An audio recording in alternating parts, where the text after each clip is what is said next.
Hello, in the previous video I explained the steps of executing a test case using GUI. Now in this video I will explain the steps of executing the test case using TestOps for load testing, which was prepared in the previous step. To start the execution, click on the Execute Test Case button.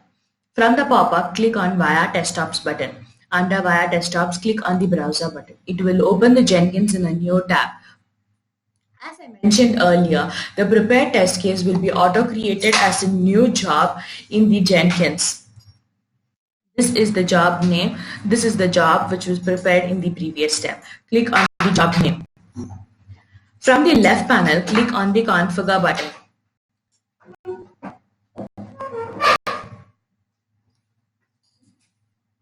Scroll down, you will find the build. Under that, you will find Execute Windows Batch command.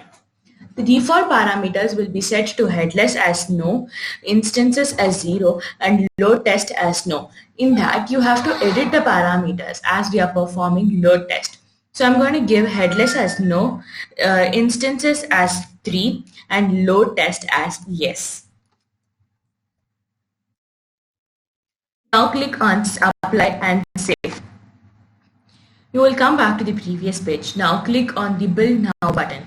It will start the building process. Under the build history, click on the build number. Again on the left panel, click on the console output. Here you will see the building process details.